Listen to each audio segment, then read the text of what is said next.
We're back with the Opie and Anthony Show. Want to get right into it. Quentin Tarantino in studio. Yeah. And during the break, I went into the green room just to say hi because we're all huge fans. That's an obvious thing, right? And then I find out that he listens to our show. He has XM satellite radio. Yeah, I got XM. Oh, and no. I listen to you guys. Not only that, I didn't even know that there was that best of channel that you're just on 24/7. Oh, yeah. I found that actually last week. And that's when I knew you were a fan because we'll have people come in, we'll interview them, and they'll go, hey, I love you guys. And then who was it recently? It was Jeff Goldblum. And he's like, big fan. I'm like, well, just name one bit we've done. That's all. Just one lousy bit. And he couldn't come up. He was just trying to be nice. I can come up with the Louis Anderson on Family Feud bit. How cool is that? With my father turning tragedy to comedy. See? That is awesome. You just made our day. Man. Who cares about Grindhouse? Quentin Tarantino's a fan of ours. No, Yeah. I was telling him in the green room, I'll say it in front of everyone, we went and saw Grindhouse last night, Jimmy and I and his lovely girlfriend. My girlfriend was at school. Nice. It's nice being a radio star. And I told him that, like, it's tough for me to sit for 3 hours in a movie theater, but it was so easy to sit through. That's what everyone's saying. It goes by so fast. It's not like you're sitting in a long movie. Well, it's like, there's a difference between, I kind of also don't have a problem with long movies, but there's a difference between sitting and watching some big movie that like takes 3 hours and watching like 2 movies. Yeah. This whole like theatrical experience, and that's what we were trying to do. It's like, there's Robert's movie Planet Terror, there's my movie.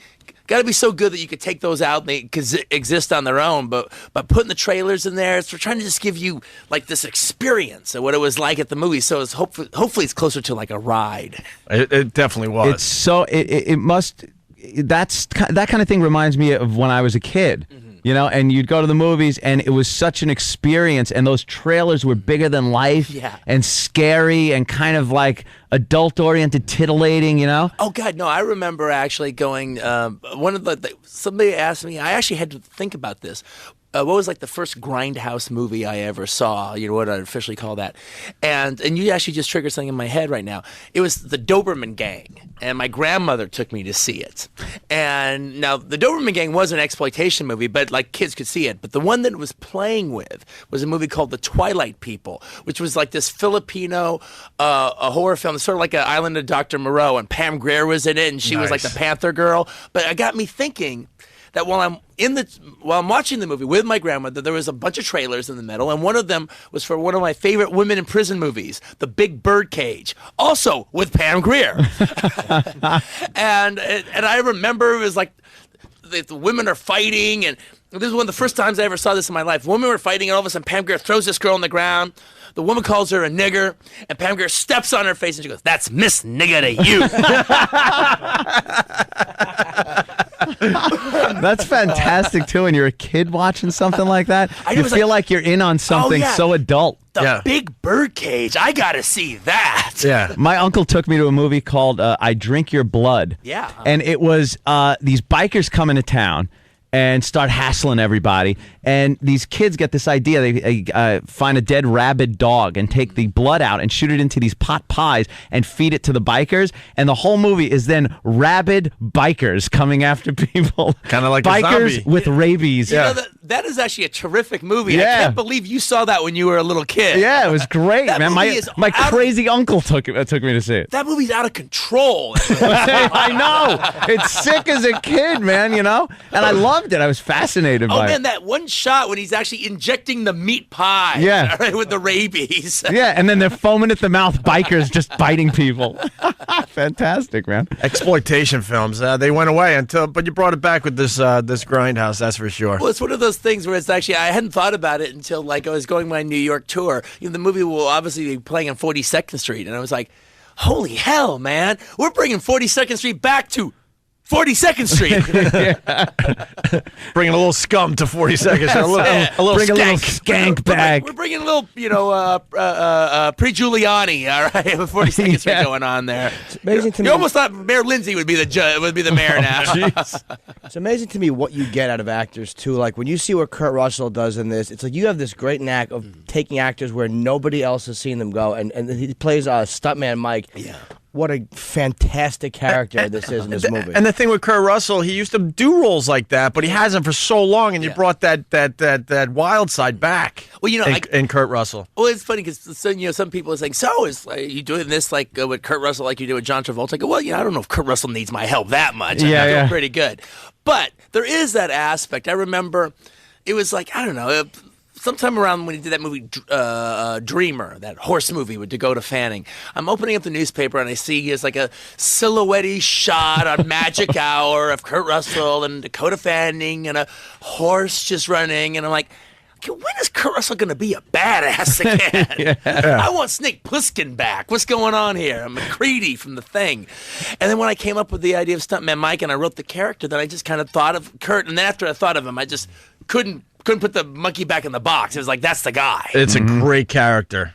Great character. Well, the movie, the whole thing ended up being, the whole Grindhouse experience ended up being kind of like this de facto tribute to John Carpenter, because Robert's movie, to me, feels like the lost John Carpenter movie in between Escape from New York and The Thing. Yeah. And he was even like playing like Escape from New York music like during the shoot and everything. So he would like shoot a scene and he'd shoot a scene, then kind of do a quick cut on it and then show the actors. And then he would score it with like an iPod to Escape from New York music. Wow. So it actually felt like we were on a John Carpenter set the entire time. And then in that environment, go, hey, what about Kurt Russell for Stuntman Mike? Yeah, and we want to explain to people it's a double feature, and the two movies are drastically different. Yeah. Robert Rodriguez, Planet Terror is a zombie slasher film with a lot of blood and guts, and the whole movie's pretty much dark. And then your movie, I noticed, most of it is in the daylight, which I thought was a nice twist and a nice contrast to the first movie. Yeah, well, one of the things that we did, and also we were conscious about, when like a studio or these little exploitation studios would design these double features. If they were a horror double feature, oftentimes in the 70s, they would put like a more fantastical movie, like a monster movie or a werewolf or a vampire movie, with like a movie about a guy, stalking babysitters or a guy killing nurses or something like that. So there was like a horror film and a terror film playing together. And that was what me and Robert were talking about, was like, okay, Robert's film is a horror film because it couldn't happen. My film's a terror film because it could happen. Absolutely could happen. My father took me to see a double feature one time in the movie in the drive-in, and I forget what the first one was, but the second one was The Sensuous Nurse with Ursula Andress. Oh, yeah, that's a good movie. Yeah, but he wouldn't let me stay and watch it with him, which, thank God, that would have been creepy. You and your dad just checking for reactions. Everybody that we've talked to about you says you just have this mind for everything as far as film goes, TV shows, music, and you could tell when you watch your movies that there are these niche little quirky things that it's like, how the hell did anyone even remember that? Yeah, like when you look at it, you go, I forgot I ever knew that once. Yeah. And I know, like, a lot of people say that I know a lot of stuff about like old television stuff, but that was because I spent time sitting in front of a TV my whole youth. Yeah. You seem more proactive, like perhaps you were doing something along with that. What was it like growing up? Because obviously it affected you the way you make films. Well, it's funny. It's like I just, just the way like any kid, this kid like loves football and that's all he's about, or this kid loves baseball, or this kid loves cars and he's drawing cars all the time. I was always into movies and television shows, and that's always what I was really always like about. I even remember if I did something good or something like that, and my mom was going to do something nice for me. She'd say, okay, so I could take you to Magic Mountain, or I could take you to Disneyland, or I could take you to a movie. What do you want to see? But any movie I want to see? Yeah, Blazing Saddles. Because I couldn't get into Blazing Saddles by myself. And it was like, and she thought I was an idiot. But what kid chooses a movie? And by the way, I go to movies every weekend, so it's not like I don't go and see them. What kid chooses a movie over an amusement park? Well, I'll see Blazing Saddles. Yeah, let's go. Take me to see Blazing. She wouldn't see that on her own.